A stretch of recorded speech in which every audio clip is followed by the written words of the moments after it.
Alex Lewis, the New York Jets offensive lineman, been incredibly outspoken in his defense of Adam Gase and also in his defense on a lot of the stuff that was going on with the New York Jets organization in regards to the Jamal Adams incident. As a matter of fact, got the opportunity to speak out about the first round draft choice, Mekhi Becton.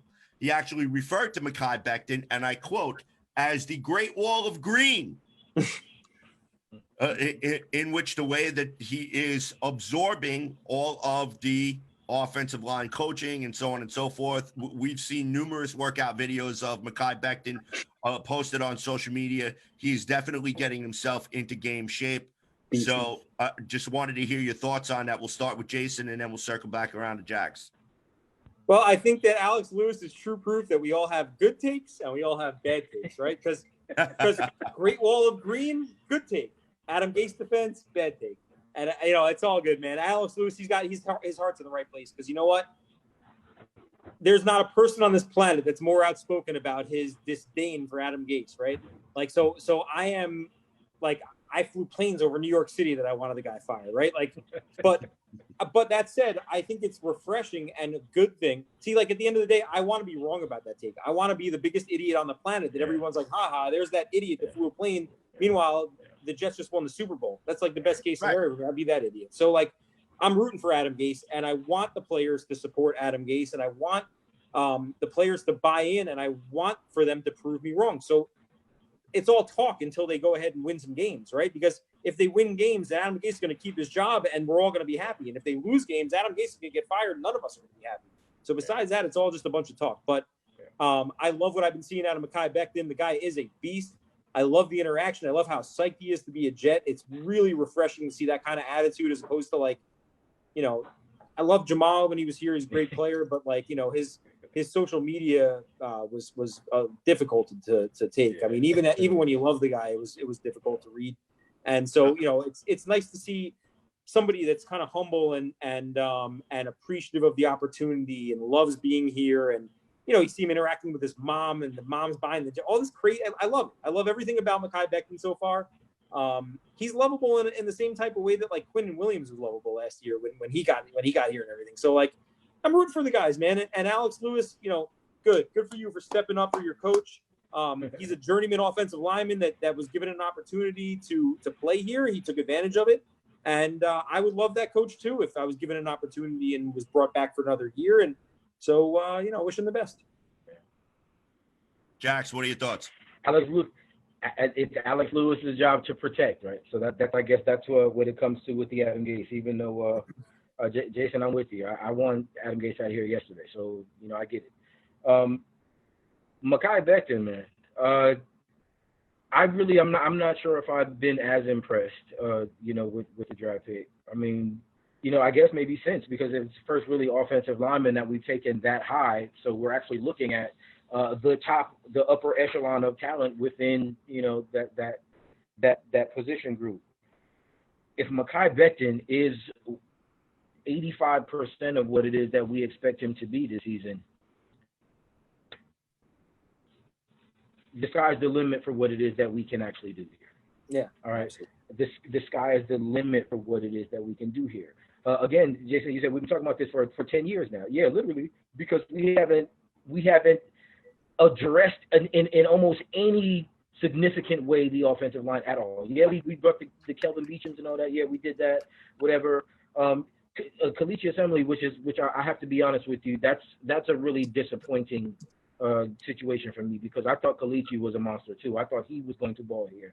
The fact that he fell off, that's difficult.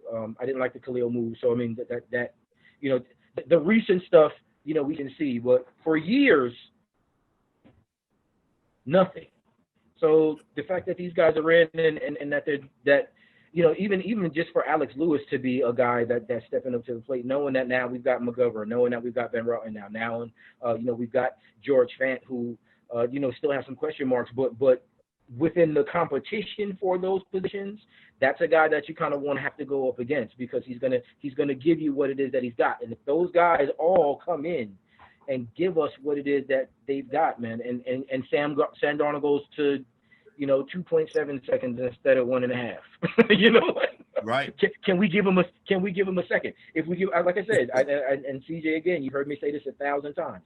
If we give Sam Darnold another second, that's easily another 3, possibly 4, possibly 5 games, depending upon what the rest of our team can actually do, together. But we don't have that many questions about offense or special teams. Sam Darnold is the guy. We need to protect him. If we get that protection, all of the questions that we have about wide receiver blown up because everybody's going to eat. Le'Veon Bell, how they're going to use him, doesn't matter. Give him the ball. He's going to make plays because he's got protection. Sam's got protection. In a vacuum, those things, they don't look all, spectacular, but put them together. If these guys do what it is that we need them to do, I'll wrap this up. We're going to ball, man. We're going to ball. And that's, that speaks a lot to San Francisco not being able to come in here and just expecting that they're just going to win. Right. Well, we've talked about this for many, many weeks, you and I, Kevin, and probably for years on end. We've talked about the battle in the trenches, and that's where games are won and lost. And the Jets, unfortunately, have been losing a lot of the battles in the trenches because they just cannot protect their quarterback. So, for those who still want to rail on Sam Darnold and put a big question mark on top of him saying, well, we don't know what he is yet and this, that, you have to take into consideration that any good quarterback needs a good offensive line. Now, I know that there are some fans that are going to say, well, good quarterbacks don't need a good offensive line to protect them because they make the guys around them better. Here's where I disagree with that point. Okay. Right. Here's where I disagree. I can't even take that take seriously. People are nuts. Right. Like, don't be that guy, please. Right. Because if you put Tom Brady behind the New York Jets offensive line, he's going to get killed. You put Peyton Manning behind the Jets offensive line as it was constructed last year, he's going to get killed. Okay. Now, I know a lot of people want to bring up Deshaun Watson and want to bring up Patrick Mahomes. Okay. Well, Patrick Mahomes, great football player, incredible quarterback, also had the benefit of a very good offensive line in front of him. Take the offensive line away from him, Patrick Mahomes maybe still puts up numbers, but not as high as he did with a good offensive line. Take a look at Josh Allen, the glorified running back who plays quarterback for the Buffalo Bills. Okay? The Buffalo Bills went out and spent what? Almost $70 million on an offensive line last year, translated into a 10-6 record and a playoff berth. Okay? And Josh Allen's numbers actually improved from the year before. Okay? Proof positive that when you go and you put a good offensive line in front of a quarterback, they can be productive. Okay? So, hence, all of those people that want to say, well, Sam's not a great quarterback because he doesn't make the guys around him better, that's a hunk of bullshit. And I call shenanigans on that. Yeah, so in plain English, now that Joe Douglas has gone out and put together this offensive line, it's going to be interesting to see how they gel, which actually will segue into my next segment here. The offensive line has been using very, very creative measures to get together and also to build some team chemistry. And they've also been spearheaded by one quarterback, Sam Darnold.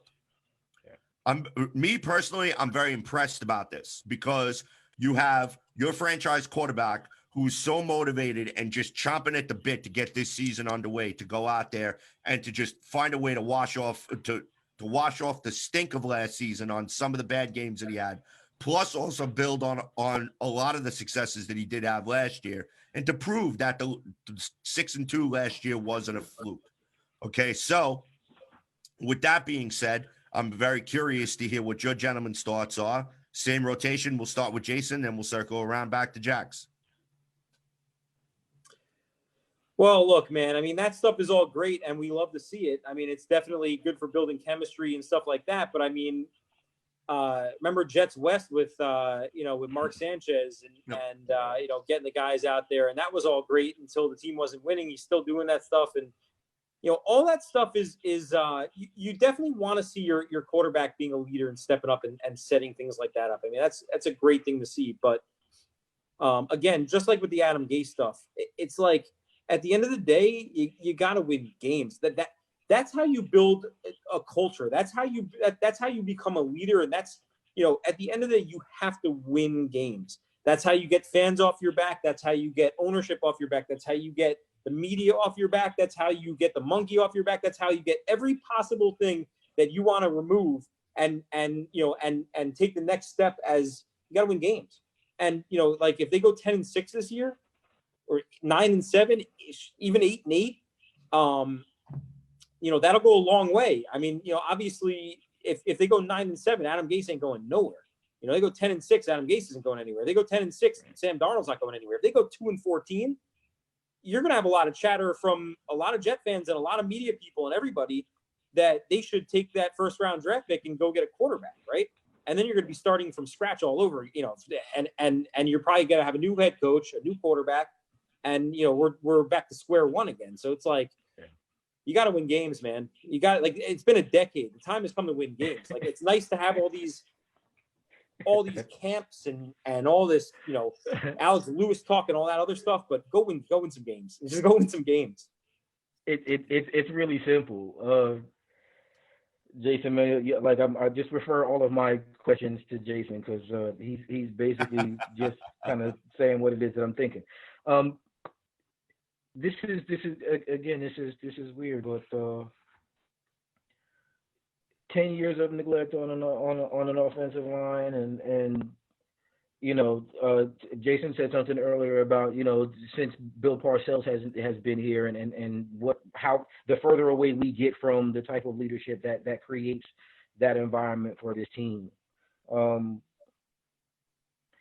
If I was just to kind of I don't want to get too far into the weeds on this, but the fact of the matter is that we are now just really kind of seeing some of the foundational pieces being laid right now. And I think that really at this point, we're going to have so many questions. It's like, you've heard me say this before too, it's another unfortunate side effect of hunger. We're not ourselves. We're all pissed off. We're all angry. We're all having these weird ass takes about different players and who should we bring in and should we pay Clowney $15 million and all of that.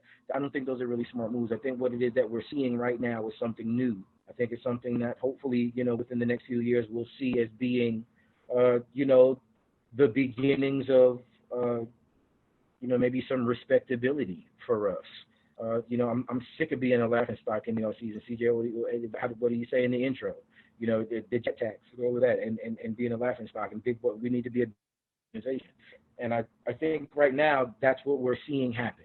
I think we're seeing those steps being taken. And it's going to be weird in between because nobody's ever really seen it done, or it's been a while anyway. And, a lot of the folks that are really going to be the ones that are going to be talking most loudly about it now, maybe they haven't been around as long as we have, so right. They're going to say some stuff that's going to piss the folks off. But, I'm just excited about where we're going. Like I said, I don't want to get too far off of where it is that we're at, but the cohesion that I'm seeing, just to kind of go back to where we started with the Alex Lewis point, the cohesion that I think that we're seeing, that's what it is that we hope that it's like in the building. We hope that the pieces as they come in, they attach themselves to everybody else just like that. Mm-hmm. The one Just Drive video that they struck a little while ago, McClendon, man.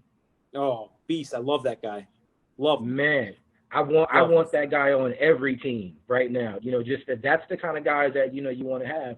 And to the point about us losing Jamal, McClendon's the leader, man. That's the leader right now. Oh, I could have told you that from being in practices, man. Yeah. That guy's on people's asses. And McClendon, make that guy, like when he retires, because he's obviously not getting any younger, when he retires, make him a coach. Can we keep that guy around? Keep him in the building, right? Yeah. Keep him in the building. I don't care what you got to do. Whatever job you got to give him, keep him in the building because, that guy wants to win. Like there's guys I really genuinely feel like don't care if they win or lose. It's a job to them. They want to get their paycheck and go home. They don't love the game. You saw it with Mo Wilkerson. You saw it with a couple of the guys. They couldn't be bothered to show up on time to practice. Once they get paid, some of these guys, it's like I made it. My life dream is filled. I just looked at my bank account and there's $25 million in there and I'm good. Whatever happened. So but McClendon's not that dude.